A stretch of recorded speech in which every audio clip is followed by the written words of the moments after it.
Good evening and welcome to the Green and White Euros podcast brought to you by Argyle Life. I'm Stan George. We're going to dissect England against Denmark. Well, I got my prediction right, but I wish I didn't. 1-1 draw with Denmark and England's biennial crisis continues at pace. The England team was unchanged from the last game and so too was the level of boredom, I'm sure, from most of us watching. Is Trent in midfield selling him down the river?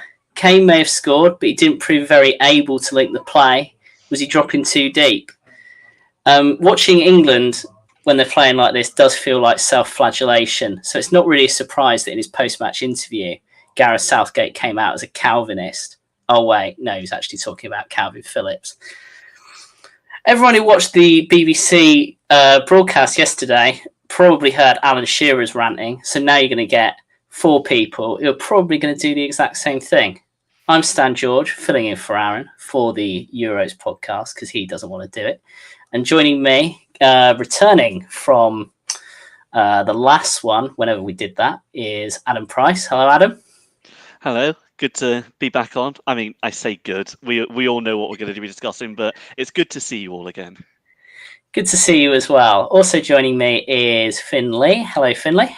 Hello, all right. How are you? Yeah, good. Thank you. Well, I'm okay in general, but yesterday was a bit of punishment, really, to be honest. Yeah, pretty much. And we're going to discuss that. Also joining me for his first international cap, but a regular on the normal podcast, it's Sam Down. Hello, Sam. Hello, honoured to be called up to talk about the country after so many years, doing well with the club. I actually thought it was a wind-up when my mates texted me saying I'd been called up to the squad, but no, it's true. You could say that because Aaron's not doing this and I am, it's actually of lower prestige than the usual ones. Certainly, I don't think we get as many viewers, so maybe we're just the basement. Anyway, let's talk about England. So 1-1 draw with Denmark last night. I'm sure we all watched it. I'm sure none of us were particularly pleased with it. I think one thing that came into scrutiny for a lot of people from yesterday was the midfield. So unchanged midfield. Trent Alexander-Arnold next to Declan Rice.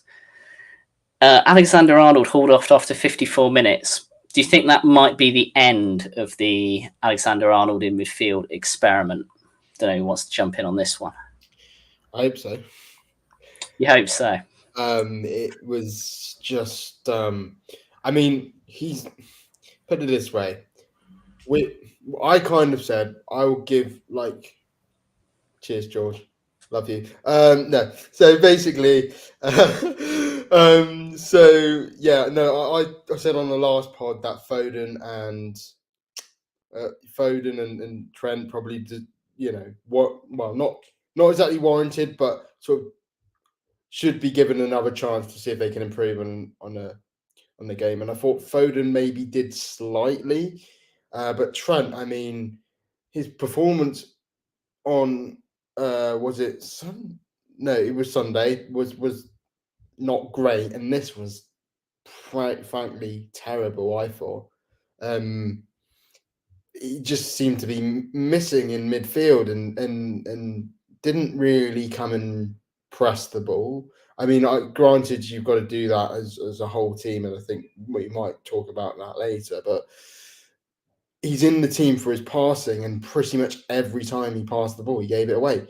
And not only that, but when he did have the ball, he appeared to take about 10 seconds on it and then nearly get closed down before he did actually pass it. So it just, I think I kind of get why he wants Trent Alexander-Arnold in the team. I made the comment last week that it was he's, in my opinion, he's a world-class footballer, but he's not a world-class right back nor a world-class centre midfielder. And I think that kind of shows, because he can't get in the team at right back because we've got a world-class right back in Kyle Walker, and he can get in the team in centre mid, but only because Gareth Southgate's preferred players are probably out. He said about Calvin Phillips, but yeah, That doesn't make sense, right? Like, why are you playing Trent in midfield if you want a replacement for Calvin Phillips? Yeah, I I mean, think that to have the talent at your disposal of Saka, Foden, Kane, Bellingham, no matter all the players that came off the bench, and to moan that you can't pick Calvin Phillips anymore is almost such a ridiculous thing to say that if a why Southgate can't you parody pick account had him? tweeted it, you'd think it was too far on the nose. Well, and this is also a very fair point, Stan. He could have picked Calvin Phillips. Obviously, we all know why he didn't. It's because he's horribly out of form and he wasn't even getting into West Ham's team by the end of the season. But ultimately, He's not if he really feels that's a deal breaker, yeah. No, he's not injured, I don't think, no. Calvin Phillips was he in could the have World played him. Cup squad. Calvin Phillips was in the World Cup squad, by the way, and he didn't play a single minute. So what is he on about? I mean, it does Very seem fair strange. point. So, Sam, do you not think the Trent Alexander-Arnold in midfield thing is working either? No, it's most definitely not working. I think in the first 20 minutes against Serbia, we saw glimpses of how it might work, where he picked up the ball in a bit of space, couple of quick interchanges to create a bit of space for other players. I think, oddly enough, I think the best he looked yesterday was the 5 minutes before he was subbed off. Just after half-time, he had that one time where he picked up the ball and really drove well into space with it. One of the very rare occasions we actually advanced up the pitch rather than just, stagnated and passed it around like it was a hot potato. But overall, it's not worked at all. His passing has often been very wayward. He's given it away in dangerous areas. Too often he's held onto it for too long and killed any momentum we have. For Liverpool, he did have that run of playing in the midfield and it worked, but I think the level of tactical complexity in that Jurgen Klopp system is clearly, in terms of players around him to make it work, it's clearly much better than the Southgate one. And is he the type of player who can just absolutely take the ball by the horns and make it happen all by himself, even when the system isn't there for him? I'd say he's probably not, at least not in central midfield. Ironically, he might be that at right back just because his crossing is so good, but he certainly isn't in CM. So I think, look, could he maybe at some point, at some unspecified time, play well in CM for Liverpool or even England? Yes. Is it working in this team, in this setup? Absolutely not. Clearly, he was turfed off. Clearly, he's not going to start there against Slovenia. Fair enough, Sam. And I'm probably more interested in what's happening now than what's happening at some unspecified point in the future. We could get into a lot of hypotheticals. Zach Brown's comment, simply play Adam, DM, Rice as an 8. I assume that's Adam Wharton and not Adam Price. Yeah, I'm not sure if you could do a job for England. Do my best. But unlike what Sam was saying earlier, I didn't get the call up, and I also thought that was a wind-up, but that's by the by. I would like to bring you in, Adam, because obviously we've heard from Finlay and Sam that both of them think the Trent Alexander-Arnold in midfield thing is not working. Do you agree? And if so, who would you like to see played there instead? Yeah, the experiment's probably reached its end. I don't think that's unfair to say. Now, I don't necessarily think that continuing with the experiment was a bad thing. I think we discussed Trent in depth in the previous podcast, and certainly my thoughts at the time were for a team that we think is going to play a low block, for a team that we want to try and break down, having Trent as an extra body in there who can work with that isn't necessarily a bad thing. I mean, I don't think it was an abysmal performance, to be honest. I mean, he still created more chances than anyone else out there, despite having played mostly half the minutes of some of them. And he did have. I do agree with Sam. I think the best time he started to come into his own was just before he was taken off. So yeah, there's probably something in that. But yeah, out of possession he wasn't good enough, and that's always been one of his major weaknesses is his out of position, his tackling, and things along those lines. I think it's got to end now, because I mean, okay, it kind of flies in the face of what I said before. I think Slovenia are the sort of team who are absolutely going to deploy a low block, and they're absolutely going to be a team that we have to break down, and it could be the sort of game that suits him. But realistically, if we are going to play him in the third game, I'd much sooner see him at right back than central midfield for sure. I think a midfielder in this team has got to be in the, let's call it the Adam Wharton mould, and perhaps having those two as the deeper ones will give us closer to the Rice Phillips midfield that worked 3 years ago. I've made no secret of how big a fan I am of Trent's capabilities, and a lot of what he offers or can offer when he's on his game is something that very few players in this team, or very few players worldwide, can offer. But I don't think it's something. I don't think we're in a situation where we can carry him as a passenger in the hope that might happen. Certainly not anymore, when pretty much every game now is a must-win. So it's got to change for me. No, fair enough. I would probably agree with you. Let's just go back to Conor Gallagher, because there's been a lot of clamour for Wharton, but in both games so far, Gallagher's been the preferred option to replace Trent Alexander-Arnold. I thought he played quite well in the first game. I wasn't that impressed with him last night. Anyone got any opinions maybe on who could replace Trent? Would you sort of stick with what's been happening and maybe put Gallagher in from the start? Would you look at Wharton or even Mainu? I think Wharton. I think what England have always lacked, even when we were doing well under Southgate, is that player who can just dictate the play from midfield, who can just find those balls into space, can slow the game down or speed it up at their leisure, like Modric for Croatia, like so many others have done over the years for Spain and Italy. Obviously, Spain had Rodri doing it last night, and obviously Pedri getting into the more advanced areas when they played so well against Italy. Many examples. You don't really find a team that's won a major tournament without a player like that. The only one really that comes to mind is Portugal when they won Euro 2016, but that was a bit of a fluke win, if I'm honest. They came third in their group. They only qualified due to the rule changes. But yeah, generally to win a tournament or to go deep in a tournament, you need a player of that nature. We've obviously had a few, Calvin Phillips was a steady Eddie in 2021. Obviously in 2022, the World Cup, we had Jude a bit deeper before he really made his number 10 role on his own, and we had Mount as the number 10. Industrious player. Jude clearly wasn't having the best thought out of him in that deep role. So I guess what I'm coming around to say is we've never had that Modric type, that type who can just thread passes about and be that ultimate creative playmaker from deep. Some people thought Lewis Cook from Bournemouth was going to be that at one point, but obviously with injuries, his career's never really taken off. Some people thought Bellingham might become that, but clearly as he's got older, it's become clear his future's higher up. And I think Wharton is the absolute best chance of having a player of that nature who can just boss the game from the deep areas. And I think we'd be foolish not to bring him in, particularly against the deep block, which Slovenia are going to be. I think he can be the key to opening them. Do you not think, though, that obviously I can understand playing against Slovenia, likely to play a deep block than someone like Wharton, maybe for his sort of ball playing ability. But have we not got to think about the tougher challenges coming up? Have we not got to think maybe Conor Gallagher, energy, pressing? Is he not the man to come in?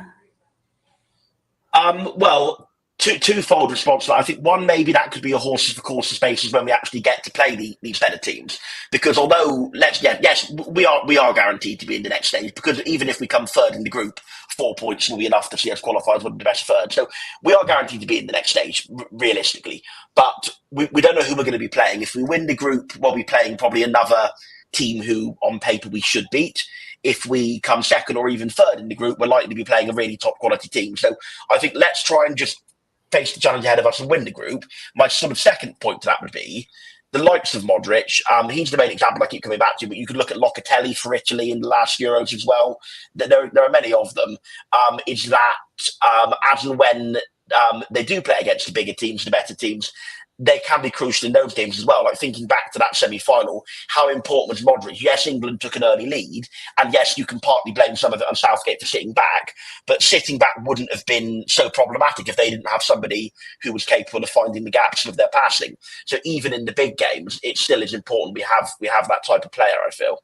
Though it is maybe a little bit premature to compare someone who's played a bit in the Championship for Blackburn and half a season for Crystal Palace to someone who's won multiple Champions Leagues, multiple La Liga titles in Luka Modric, probably the best midfielder of his generation. Perhaps a little, but you'd never get me off a good hype train. Fair enough. Finn, Adam, do you agree with that? Would you like to see Wharton come in? I think, to be honest, if like I said this right, so for me, I think England are going to win the next game. So then I presume we're going to get one of the third place teams in the group. I basically think the next two games are the only chances that we've got to really experiment, if you want to put it that way, that we've got left. And if we've got the players, what's the point? I know you can't use every player that you bring in the squad. That's the reason it's a squad. But Gareth Southgate has obviously thought that these players are quality enough to bring them, even if they are inexperienced and even if they have only had half a season or even a season and a half in the case of Mainu, and half a season in the case of Wharton. So he's obviously thought they're quality enough to bring in the first place, ahead of some of the people that he trusts, like Jordan Henderson, for example. So if you're going to bring them, what's the point of having them in the squad if you're not going to play them? Is my point. So I think I would, yeah. You'd play Wharton? I would play Wharton, yeah. I'd give him the chance because Trent hasn't impressed. Gallagher was okay on Sunday, but you know exactly what you're going to get out of him. There's nothing that's going to surprise you with Conor Gallagher. And I feel like, yes, sometimes you need a player like that in the side. I think, playing him wouldn't necessarily be a bad idea if he does, like he said, want a replacement for Calvin Phillips. He might be the closest we've got at this moment in time. But I think Wharton could offer us something different, and you're not going to know what he might bring unless you play him. No, fair enough. I mean, I probably do agree. I think I was sort of playing a little bit of devil's advocate with Sam earlier. I think I would quite like to see Adam Wharton come in. Thank you for those of you who are commenting. YouTube is probably the preferred thing because we can get longer comments in. But we'd love to hear your thoughts maybe on what's happening in midfield for England, and just keep them coming in through the pod. And also, if you haven't already, follow us, subscribe on all the platforms. Thank you. Declan Rice last night. I'm just going to sort of do this as the final piece, I think, of the midfield conundrum. He did not look his usual self, did he? Do you think maybe that's a function of just the uncertainty around him? Or do you think that's actually a worrying sign for the tournament if Declan Rice is playing like that? Adam? He looked like, to be honest, he'd rather be anywhere else yesterday, which was a concern. He did not have his best game, and I think that's a huge understatement. I'm not concerned by him having one-off game, if I'm honest. I think we know the sort of things he can offer, and there's a few others who were saying, "Oh, they've had an off game there. Is it time to consider their players?" With Rice, we know that's very much not the case because he has delivered for England in the past, and we know what he can do. Yesterday was not his day, and I think it's possibly, if we look at it the other way around, an example of how important he is, and that could be an example, yesterday's performance, of how an England team looks like without a good and functioning Declan Rice in it, because the amount that he contributes both in and out of possession when he's on his game clearly matters. So I think I'll let him off just this once. I think it's perhaps an indication that it didn't quite work for him this one time. I think I saw him complaining about the pitch more than most, so it just looked like he didn't want to be there. If he's back on his game next time, I'm absolutely fine with it. We're not going to argue for dropping Rice at any stage because of how vital he is, and particularly with the options we've got in midfield. But yeah, I'm very keen and very interested to see how he plays next time around, because he needs to improve, and we pertinently, we need him to improve as well. So I'm confident he will. He's played well enough in this system and for his country in the past to prove that that's not what we should come to expect. So yeah, I was very disappointed in him yesterday. I thought he was one of the worst players we had on the field. But I don't think he's going to be that again. Well, I very much hope he's not going to be that again. I do agree with you. I think that the pitch was a big factor. Sorry, Sam. For Rice, yeah, factor. It was. What concerns me with Rice and with the team in general is how it was a decline from the Serbia game, which in itself wasn't good. I tweeted after the Serbia game that it was a pretty torrid performance, that we just didn't look coherent. We didn't look like we knew how to move the ball forward. And I got a few critical replies for it saying we won the game. We know how to win games. And to which my reply was, well, yes, we did win the game, but that's not through having some, canniness or know-how. That's just a bad performance that we got away with. And if we have another bad performance, we won't get away with it. And we didn't. But in the Serbia game, coming on to Rice specifically, he was genuinely good. He picked up the ball. I think you guys chatted about it on the podcast that I wasn't on the other day. He picked up the ball, sprayed it about pretty well. Certainly defensively off the ball, he dropped in and picked up interceptions very well. He wasn't doing any of that well yesterday. And like the team, his performance clearly declined. Yes, he hit a couple of divots in the pitch. Maybe that's, him not being that well equipped to adapt on a technical level to a rough pitch. Or maybe that's just coincidence that he happened to find passes where there were divots more than anyone else, just purely by chance. Could be either of those options. But he really, I think his head went is the critical issue. Do you think if he had a bit more stability around him, do you think he would have maybe sort of kept his head, or do you think that's on him? Do you think he needs to? He's probably one of the more experienced players in the squad now. Yeah, no, he is. This is his third major tournament as a regular for England, isn't it? The Euros was his first one. The previous Euros, of course. Yeah, no, I think it is on him, and I think he is. As much as he's a brilliant player, he's one of the best players in the Premier League this season, and he's a reason why. Arsenal were even better this year than they were the year before, but. He is quite an emotional player. You often see him sort of throw his arms up and, huff and puff when he loses the ball or when something goes a bit wrong on the pitch. So I wonder if there is this negative spiral going on, if he's not the ideal player to have in that situation. Of course, I wouldn't drop him because we've not got anyone else in the squad who can do what he does. But that is a concern. And I just think the vibes are off with this tournament. They're really off. Every other Southgate tournament, yes, it had some tactical limitations. Yes, there were times we were a bit too defensive, but you never got the sense that the players were just visibly frustrated and losing it on the pitch like we have yesterday, and even in the Serbia game to a lesser extent. We never got that sense of anger coming out. We'll get a little bit more onto the vibe check later on. I think when we're previewing the Slovenia game in full. I just want to move on to talking a little bit about Harry Kane. He got a bit of a pasting from the BBC pundits last night. Lineker in particular, I think, is usually quite reserved in his opinions, seemed very forthright about how Kane wasn't doing enough in his opinion. I mean, he did score, but do you think that Harry Kane just doesn't really work tactically in this team? I don't know who wants to chip in on that. Go on, Phil. Southgate, this tournament in particular, hasn't yet. I understand he's had injuries, and I understand that some of his players are coming into this tournament 100% fit. But hey, we're playing. Most teams are playing an unprecedented level of football nowadays that they wouldn't have previously. So everyone's got that kind of issue.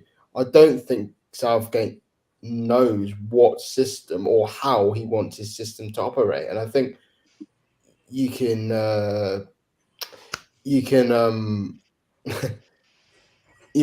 kind of see that by, I think he doesn't really know how he wants to use his squad. He brought Gordon and Palmer. I know 2 games in, but Gordon and Palmer came instead of Grealish, and even some would have maybe taken Rashford for what what he offers, at least not his form, but he's a different type of player to what we have out there generally. But he's taken those two players and then not played a minute so far. So I think I think it's a consequence maybe more of Southgate not knowing what he wants to do. Because if we had, I believe honestly, Kane needs to look upon himself in some way. I do agree, he's a senior player and stuff, but he's also not being helped by. Harry Kane is a world-class striker, and we know what his game is.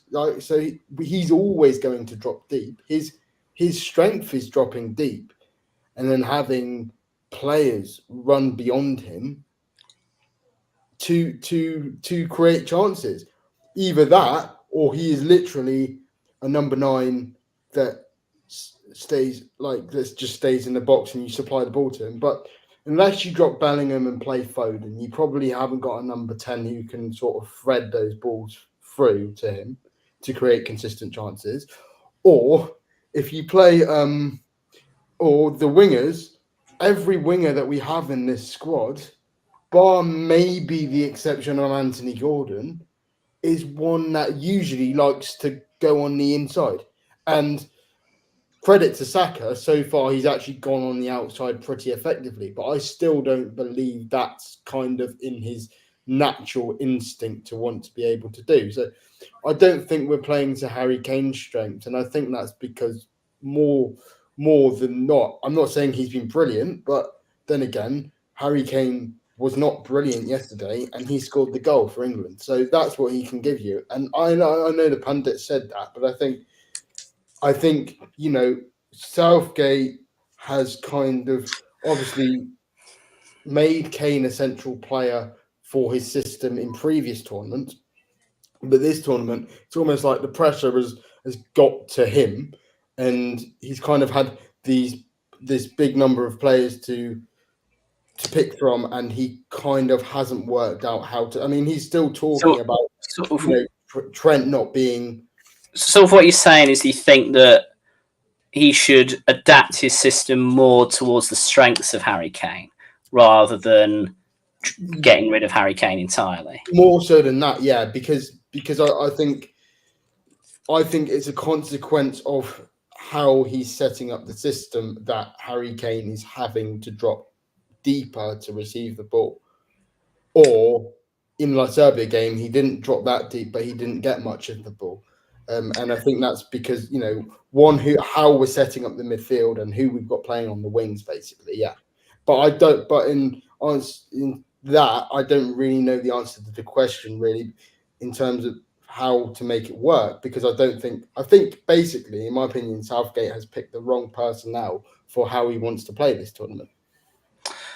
I think it's kind of difficult because I think once we saw Watkins come on, we did see a lot more movement in behind. I mean, it still wasn't brilliant. And I don't think really Watkins played that well, which sounds quite harsh, but I just don't really think he was particularly sort of effective with the ball. But he did sort of get in behind them. So, Sam, do you think maybe actually with the players that he's got, it might be better off playing Watkins rather than Kane? I can see the argument for it. Yeah. But maybe he's better suited to the system. Yeah, look, I can see the argument for it. Because I think the one thing really with Kane in recent tournaments, and maybe this just was almost to an extent by accident, but we had runners in behind helping him. When he did drop deep, the runners would come in behind. And it's worth noting that in the Euros in summer of 2021, although all the hype was about Foden and Mount as well, actually, because Mount had just won the Champions League with Chelsea. His stock was very high. Foden was the absolute wonder kid, the hype man. Yes, Mount got moved into a deeper role, but the players that really carried us to the final were Sterling and Rashford. Sterling was borderline the player of the tournament for that entire tournament. And that's because they just made runs in. And when Kane could afford to go deep, because he would know that Sterling and Rashford would essentially become auxiliary strikers. Now, well, it's certainly not Saka's game, and it's certainly not Foden's game. might be Cole Palmer's game to an extent. And it might, to an extent, be Jared Bowen's game.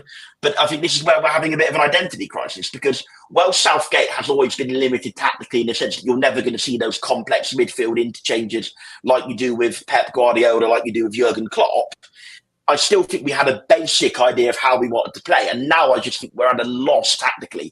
Look, it could work without having those runners in behind because if you have Saka and Foden who are more creative players, if they sort of hug the touchline at times, come inside at times and thread balls through for Kane, and if you're happy to accept that Kane is just a striker and nothing else, then yes, it can work a lot more. And I think, again, the only bit of this tournament I've been impressed with is that first 20, 25 minutes against Serbia, where that basically was what happened. But it's all gone very badly to pot since then.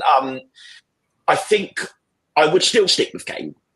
I'm going to give a little bit of a defence of him because as well as scoring his goal, don't forget, let's not forget there was also that moment in the first half where he did break free of the defender. He was in a lot of space and Foden shot rather than laid it off the Kane. So if Foden had made the right choice then to square it, every chance that we've won 2-1 with Harry Kane scoring both our goals. And whilst the questions about the incorrect choice not to square it for Harry Kane in a major tournament. Where have I heard that one before? Well, yeah. So obviously, in this instance, Kane was the one who should have been squared too, rather than Kane being the one who should have squared it, which was obviously the famous Sterling one against Croatia. But if Kane had scored that, yes, whilst the general questions about how bad we were as a team would still remain, there wouldn't be any questions about him because he would have been the one who scored twice in a 2-goal win. So, you know what? I can see the case for it. And I think Watkins does have that bit more electric pace. He can maybe stretch teams in behind a bit more. I think the general problems of having an identity crisis would still remain. And I think Kane, his ability to score goals and his ability to, yes, come deep, if we can maybe bring in someone like Palmer who can do the role that Sterling did, that would be a better way of fixing the problem rather than dropping Harry Kane, who, when all's said and done, I think is still one of, if not the best striker in world football. Fair enough. Adam, we've had two opinions fairly similar, I think. We should maybe stick with Kane, but change it up around him. What do you think? Yeah, I'm not going to deviate from what we've had. I get the argument around Watkins. Honestly, I think that there's the obvious precedent of what Portugal did at the World Cup with Ronaldo, who's clearly world class, but wasn't quite delivering in the system. So brought Gonzalo Ramos in and he scored a hat-trick. So I can see why you would bring Watkins in, and perhaps for a game like Slovenia, I'm not wholly against it. If that's the decision they made, I'd be willing to support it, but I wouldn't make it. I think when you've got a player like Harry Kane, who is, I agree, arguably the best centre forward in world football. He's England's record goal scorer by quite a distance. He's delivered for his country enough now for us to, you'd like to think, be able to understand how to get the best out of him, right? And it feels weird, to be honest, that we're not doing that. I think the obvious answer is perhaps not in the case of dropping Kane, but it is, as the lads have said, with the players around him. I think particularly Saka, to his credit, it's not his natural game to be that runner in behind, but he has done it on occasion. I can see how that could work. The left side is a huge issue, and I know that's something that we intend to go on to. I mean, spoiler alert for audience, we have an agenda for this. The left side is coming up, but it needs runners to come from that side as well to give Kane the best opportunity to drop deep and still have plenty of options. Right now, we don't have that, and that's a glaring problem, and it's affecting Kane. It's affecting the entire team. To be honest, it's meaning that we're not having those options to push forward, even if the ball is held up at the first instance, which it's not always, particularly when Kane found himself in the left back position just before the goal. It's not working. It's not working. I mean, the lads have explained it perfectly. It's not working at all. It needs to change. I don't necessarily think dropping Kane is the right way to do it. I completely agree with what everyone said. Admittedly, for this game coming up, if Watkins starts, I'd be willing to support it, and I think that would be a really interesting and ballsy change. But it wouldn't be the one I'd make. Fair enough. Well, we've sort of touched, I think, on the left-sided problem, and that is next on the agenda. So why not talk about that if we're sort of all agreed that maybe Kane should keep his place? So Foden started there 2 games in a row, and Trippier at left back. I don't know if any of you read Jonathan Liu's match report in The Guardian, where he equated England's lack of width on the left-hand side to writing a entire paragraph without the letter A. But they're only using 70% of the pitch, and it's really limiting their options. It's a bit of a difficult one because there isn't a natural left-back in the squad. Obviously, with Shaw, the news today that he's training on his own doesn't look like he's going to be back for the Slovenia game. Do you think that needs to change? Do you think that Trippier, who I think has tried his best, but it's a right-footed player playing at left back in a position that he very rarely plays for his club, do you think he needs to be replaced maybe by someone who's played there a little bit more for his club, like Joe Gomez from Liverpool? Do you think that Foden needs to be replaced? Sam? It's always going to be very unbalanced when all of the left-siders are trying to do as much as they can to move into the centre, and all the right-siders have no objection to sticking as far right as they can. But enough about the general election. So yeah, I think that Foden definitely needs to be dropped without a shadow of a doubt. I stumbled on my words on that when the comic timing all went to pot. Never mind. Foden definitely needs to be moved inside without a shadow of a doubt. Sorry, needs to be dropped without a shadow of a doubt because he's always moving inside. That's causing a problem. We've got no width out left, none whatsoever. And the Jonathan Liu point illustrates it superbly. We're leaving large swathes of the pitch totally unused. Foden is an excellent player for Manchester City. I wonder if maybe to some extent he only works well in sort of like Trent in midfield. He clearly is capable of doing well as a left sider, because people who say, "Oh, Foden's only ever, a central midfielder," well, no, because Man City he plays out left probably more than what he plays in the centre. Certainly before, realistically, certainly before the season is gone. Admittedly, this season he's played a bit more in the centre, but ultimately, that is again in the system of great tactical complexity. That's lots of interchange, lots of pass and move sequences that are more complex. International football is tactically more primitive because it almost always is. So I wonder if in that situation, if he's capable of playing on the left side. But again, like Trent, as much as he's brilliant in those better teams, is he capable of just grabbing it by the scruff of his neck and winning the game all by himself? No, I don't think he is. The left-back situation is a joke. It is an absolute joke. Luke Shaw was fit enough for the bench in the Serbia game. For the Denmark game, he wasn't even fit enough for the bench. That, to me, says he's had a setback of some kind. Wasn't training with the team today, whereas previously he was. I think he was training with the team. So that again, says he's had a setback. We took one left-back in the entire squad. That, never mind the final 26-man squad. We only took one left-back in the 33-man squad who wasn't even remotely close to being fit. It's complete malpractice. No matter how much Southgate has frustrated us in the past, he's never made such a baffling selection decision as that. Trippier is, like you say, Stan, is a right footer trying to play left back. Can't do it, can't overlap, can't provide width. Now, Gomez played to left back to good effect for Liverpool this season. Would I try and bring Gomez in? Yeah, probably, just because it can't be much worse than Trippier at the moment. But even with Gomez, you're probably still going to have the same issue of, is he going to provide width, or is it again going to be in a situation where he can work in a complex tactical setup with inverting fullbacks and not work for what England want? I don't think Gomez is the answer to all our ills, put it that way, but I think he can't be much worse than Trippier. So, yeah, good comment from Gaza. What position does Grealish play? I absolutely would have taken Grealish. I know he's not at the best of seasons for Man City. But he has that genuine width that he can stretch to play and could provide that far more than Foden has, and he's got a good cross on him as well. Who would you drop for Grealish? But I know I'm conscious of saying that we could have taken Grealish, we could have taken Sterling and Rashford, maybe, or at least one of those two. I get that the natural argument is going to be, hang on, it's only a 26-man squad, who do you drop? Well, we haven't given Anthony Gordon a single minute, so realistically, if he's not going to trust him to play, he'd be one of the ones to be dropped. And as much as I would play him, we've not given Cole Palmer a single minute either.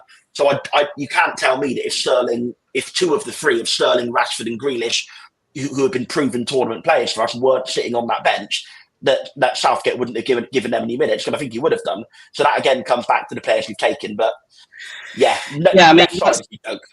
Does seem to be the sort of consensus, I think, not just amongst those, but amongst comments. So I know Gaz has been talking about that quite a lot, is that the squad selection seems really strange. The fact that we've only taken one left back who's been injured. Proven players like Grealish and do you remember last tournament? Not last tournament. Was it last tournament or the Euros? I think it was last tournament. People were like, "Why is he taking 4 right backs?" So it's almost like he's gone from taking 4 right backs to like no left backs. Because yes, Luke Shaw's a left back, but he's injured, so we haven't got one. And like, I think like the thing is with Foden is like I said this yesterday, and I don't know what you guys think, but Foden is a terrific player. There's no doubt about that. However, he's not the type of player that is going to make defenders think. As in, like, he's the pass before. He gives the passes to wingers who make, in quote marks, defenders think. Like, he's not going to be the guy to face up and take on a right back or a left back. He's quite happy to do sort of interchangeable passes and try and create. It's a bit too similar to maybe someone like Bellingham or in that regard. Yeah, Bellingham and Foden make similar runs in and around the box, which is kind of coming short, sort of just on the corner of the box and trying to play intricate passes in between defenders. But which can work and can work really effectively if the system works. But because there is no cohesion between the midfielders, it's like we're not pushing far enough. Like the midfield is not pushing far enough up the pitch. So when Bellingham or Foden receives that the midfield and the left back Trippier is not pushing far enough up the pitch. So when Foden or Bellingham receive the ball in those positions, the ball's having to go backwards more often than not. So it's not actually working because Gaza commented we need a swap to 4-1-4-1 and Rice as DM and Foden off drop for Gordon or Cole. And I think you're gonna have I don't know about the formation change, but certainly Gordon or Cole Palmer. I mean, what's the harm, right? Because clearly, I don't know whether this system. I don't think, to be honest, if I might be being a bit negative here, I don't think we're going to get what we want. I think we could still win the tournament because I've always said That sound negative to me. Well, yeah,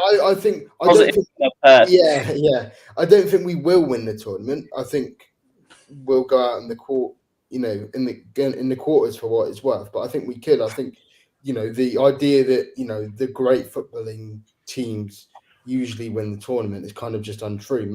Especially the Euros. I think in the World Cup you might have to be slightly better. Like generally, teams that win in the Euros are the ones that get a bit plucky, have players, of great quality in areas, and I think we definitely have that. So I think there's a certain, but being negative, I don't think because of the way that the squad's been selected, I don't think we're going to be able to achieve that balance because I don't see, I would give Palmer or Gordon the chance, but I think I don't see what they're going to bring really because we don't, like I mentioned before, and pretty much everyone's mentioned, all of the players that we have in those attacking areas are very talented players, but they are the same type. You couldn't have a team of Lionel Messi's the best player to ever play the game, but you couldn't have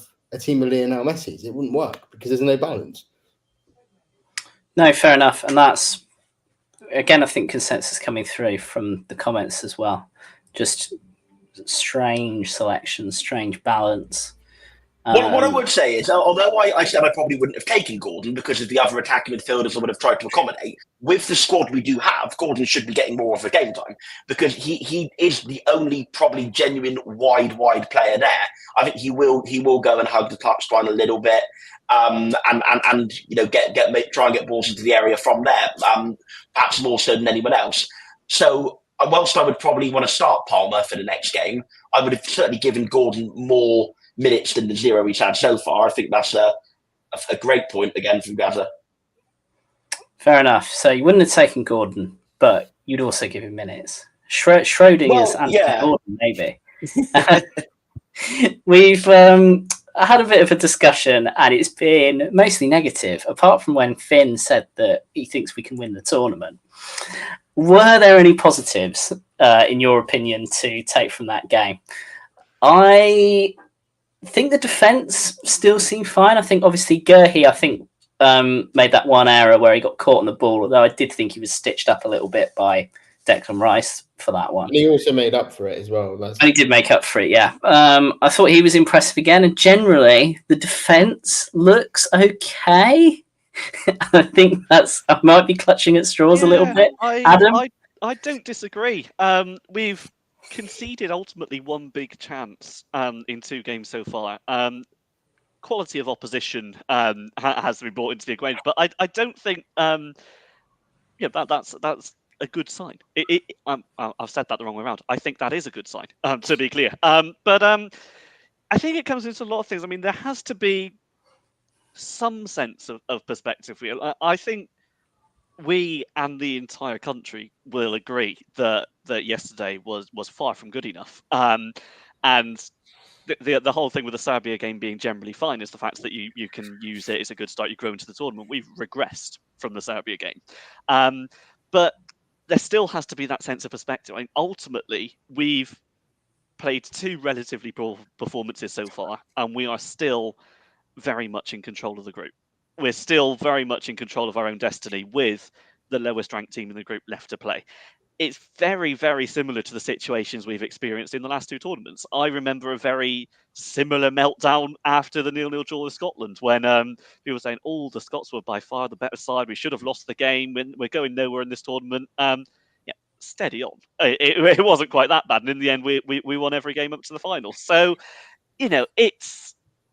it's one of those where are there positives to take? I think the defence is absolutely a fair one. It's one of them, and it's the fact that we've got, I think, a very solid base in the way that we're looking at this. I know it's something I said a few days ago, and I'll repeat it. Going into the tournament, the defence was a huge concern. It was a major concern, a result of the players that aren't there. And coming out of it, actually, Gay's fitted into this team excellently and hasn't looked out of place at all. So, if we can build on that, it's a massive if, but if we can build on that as we have done after the second game of each of the last 2 tournaments, which was awful both times, don't get me wrong, then there can absolutely still be something in this tournament for us. It's I accept that's not the most likely outcome, but to come out of that game thinking that the tournament's over and we're doomed, it's just incorrect. And I've been guilty of it. I was watching the Spain-Italy game with a sense of sadness and dread, thinking our tournament's over, we're never going to compete with these guys. It's not necessarily true. There's plenty of life left in this yet. Things have got to get a lot better. That's obvious. We all agree. But they can get better. And that's something that we've got enough of a base, particularly in that centre of defence, where we can improve from here.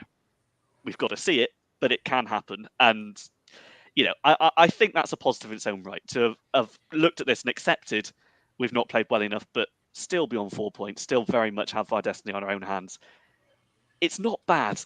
I look at tournaments past. I look at 2010 as an example. We didn't play well in either of our first 2 games, and we were going into our final game with Slovenia, as it happened, and we had to win that game. Otherwise, we were eliminated. I mean, we're not in that situation at the moment. Okay, I still see it as a must-win because Germany would be awaiting if we don't. But it's a nice position to be in. It's nice to have these discussions when we know we've not been good enough, when we still have plenty of control as to where this goes. No, fair enough. It's interesting you say you were watching Spain versus Italy and thinking, how can we compete with those? Because I was watching Poland against Austria and I was thinking, how can we possibly compete with Austria? I am also enjoying Gaza using this as an opportunity to have a go at Ian Foster, something that I always endorse. Yeah. Sam, you've not been the most positive for the 50 minutes we've been on so far. No. Can you find any common ground with Adam? Or are you stuck in a bit of a malaise? I'm not going to... What on earth was that noise? Anyway, I'm not going to say it's totally impossible, no. But I'm not as positive in my framing of it as Adam, I'm afraid. I think the Scotland game is a different kettle of fish, because although, yes, we were poor against Scotland, that was off the back of a pretty good performance in the 1-0 win against Croatia. We had a bad performance against Serbia and an even worse one against Denmark. I will find common ground that, yes, the goals conceded is fine, in terms of there's only been one of them, and the chances created is fine. Stones and Guehi have been probably our two best players of the tournament so far, in terms of just the fact that they've kept tight and prevented giving away many chances. Walker, and to be fair, Trippier in a defensive sense has been fine. We've already spoke about how he's been very poor going forward.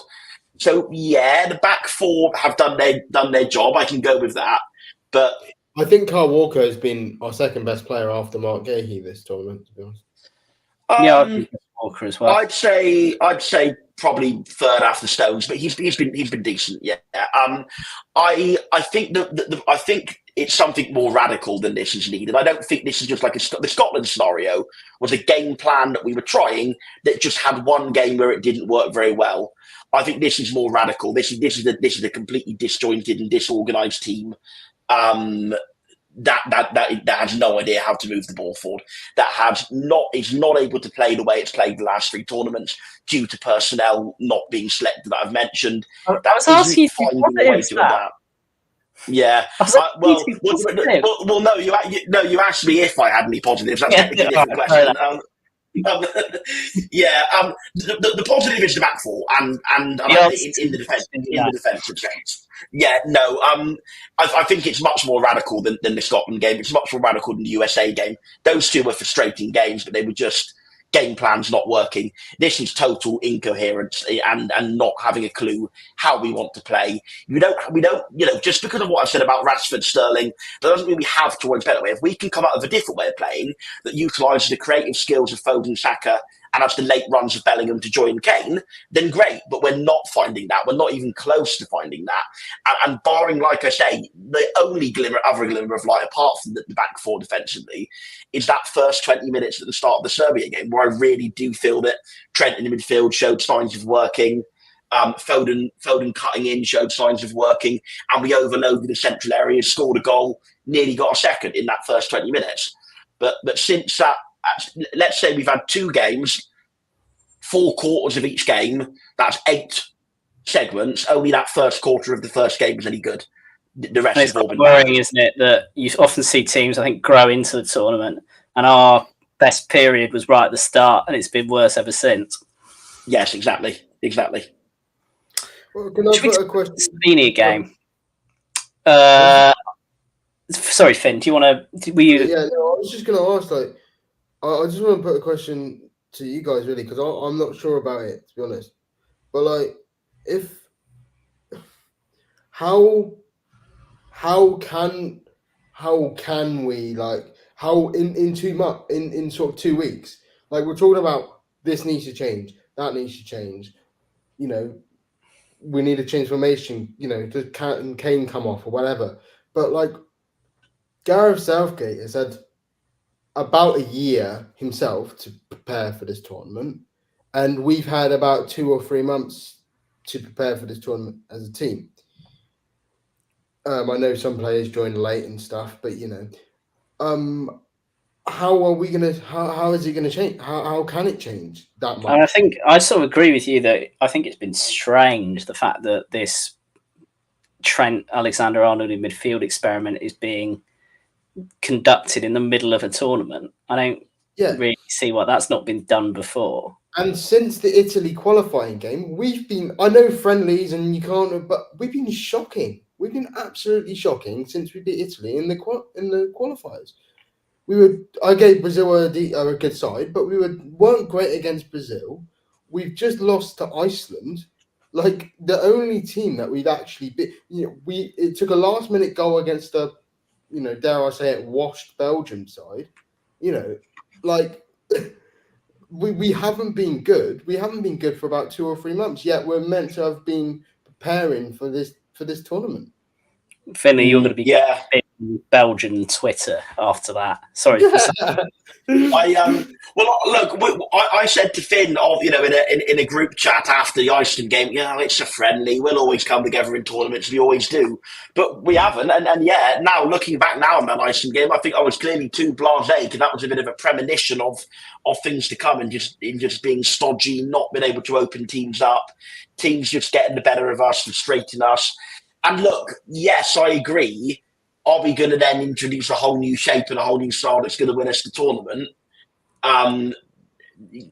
Implementing it newly, I'd say, well, for one, it doesn't have to be that entirely different. It can just be, 4-3-3, but with Wharton in and with maybe Palmer in and Gomez in, just to eliminate the sort of 3 real weak spots of the team.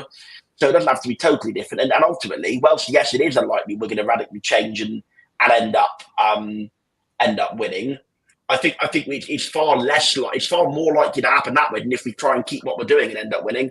I think we really need to change our style of play. It doesn't mean we need to, completely change the formation. It doesn't mean we need to go from a back 4 to a back 3 or anything weird and wonderful like that. The formation can stay the same, but the style and the way of playing has got to change, and it's got to change in a big, big way.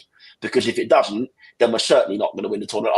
I'm going to put it out there right now. I don't think we're going to beat Slovenia. I think, seeing how they've played in their 2 games against Denmark and Serbia, they will sit deep, they will put 2 deep blocks of 4 behind the ball, and they will frustrate the hell out of us, and we won't have the nous to break them down. I hope I'm wrong. Let's talk about Slovenia.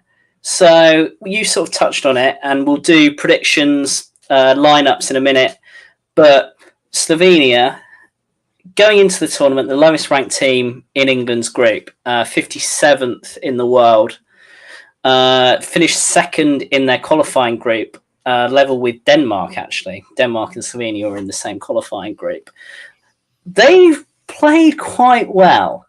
2 draws out of 2. A little bit unfortunate, only a last-minute equaliser stopped them from beating Serbia in their last game, and really went toe-to-toe with Denmark in the game before that.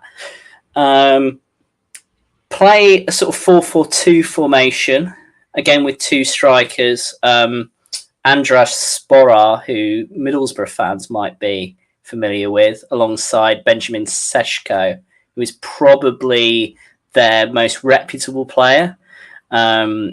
14 goals in 31 games for Leipzig this season in the Bundesliga. A lot of their players, not many playing in England, but playing sort of around Europe in decent leagues. Maybe one thing to look out for is that so far, both of their goals have been from fullback. Karničnik and Jansa, their left back and their right back, are the 2 goal scorers for them in this tournament. So maybe attacking fullbacks might be something to look out for.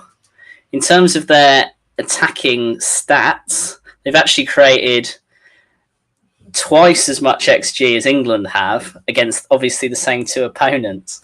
So certainly from an attacking perspective, it's actually been looking more positive for Slovenia than it has been for England. But you're right to say that they are a team who are solid, getting 2 banks of 4, try and hit you on the break. And I certainly think that those tendencies will probably be played up to more against England being theoretically the strongest team in the group. How are we feeling about the Slovenia game? What are our predictions? Do we think we're going to win, finish top of the group? It is still in our hands. Adam.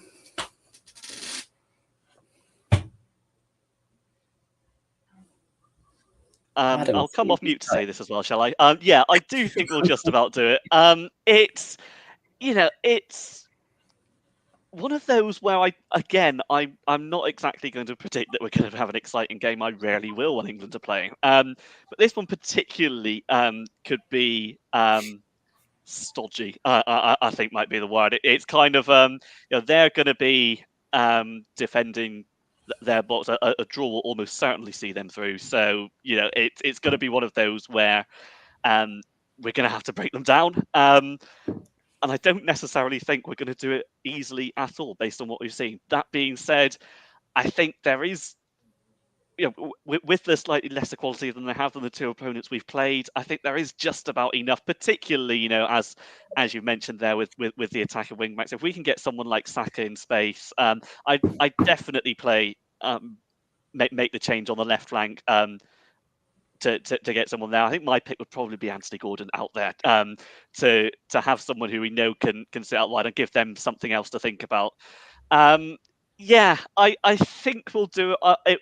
It'll be edgy. A 1-0 wouldn't surprise me. So that's what I'm going to go with. But maybe we're not going to get. We're certainly not going to have an easy ride breaking them down. And I think perhaps we won't get the early goal this time. Perhaps it'll be midway through the second half that we break through. It's.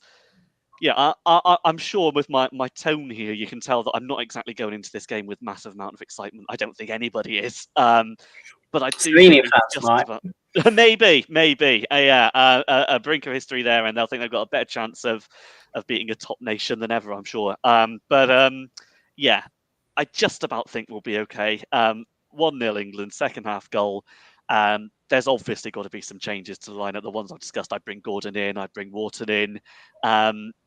I'd love to say we'll bring a left back in, but here we are. I'm going to stick with the 1-0, I think. I did mention that Seshko is their most reputable player. I think I might have been wrong because Oblak is one of the best. This is a nation that produces goalkeepers like no one I've ever seen. The 2010 game I mentioned there, they had Handanovic doing particularly well. So, hey, another layer that's going to be difficult for us to break down, as if we needed any more. Indeed. A nation that actually produces a lot of sports people for such a small nation, 2 million people, yet seems to overachieve in a lot of different sports. Sam, your predictions for the Slovenia game?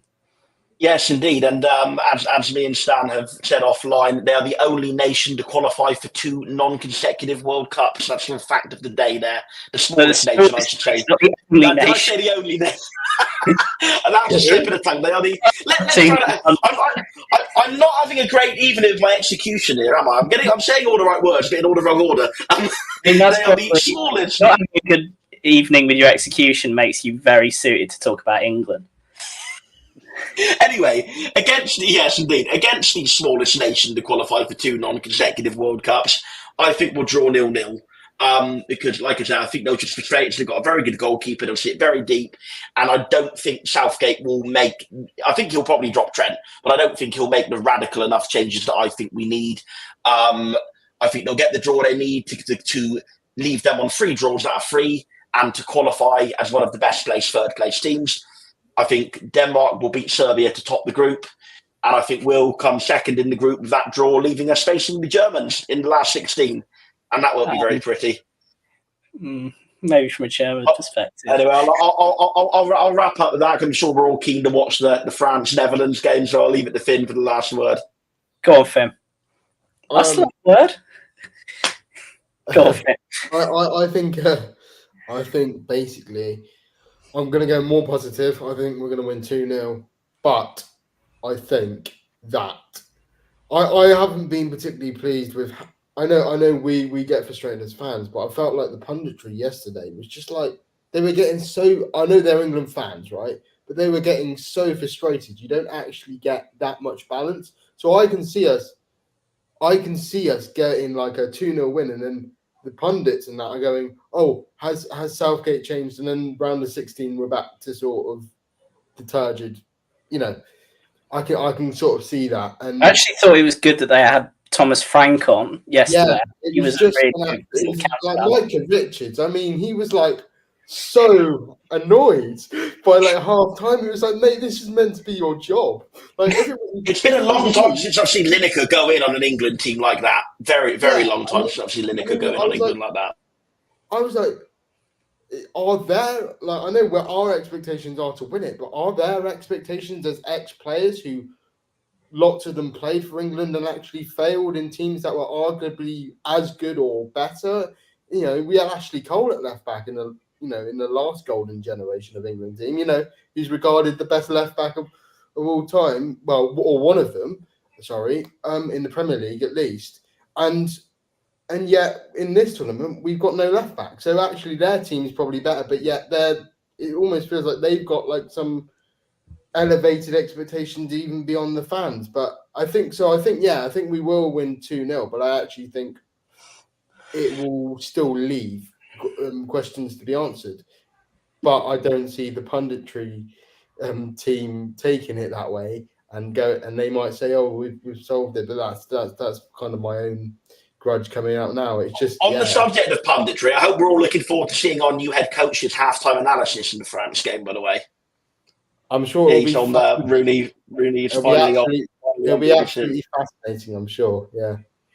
Yeah, I have to agree.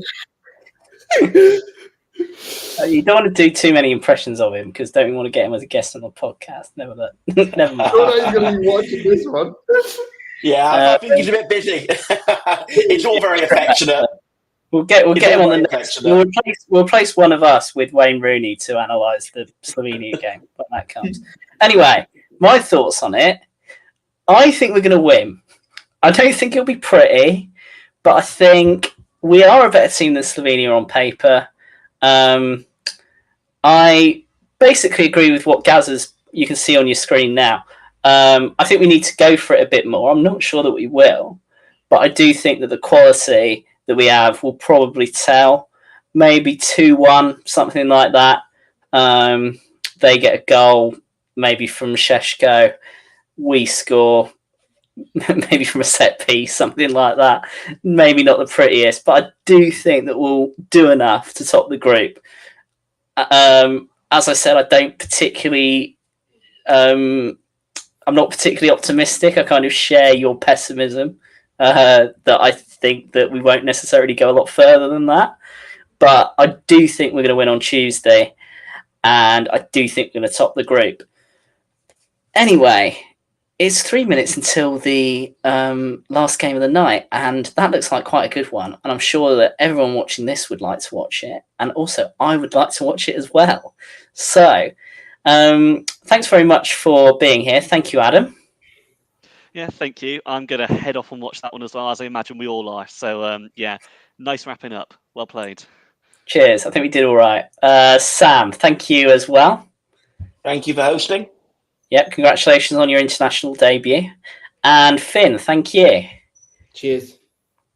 Thank you. And we will be back on Tuesday to discuss the Slovenia game and discuss... The game is on Tuesday, isn't it? So we'll be on Wednesday. Yeah. Thank you. We're back on Wednesday to talk about the Slovenia game and talk about the potential opponents in the second round. In the meantime, make sure you subscribe on all your usual podcast channels, also on YouTube, because that's the most important one, because I think we get the most money from that one. So YouTube is always good. And we will see you on Wednesday. Thank you very much. Cheers. Cheers. Ciao.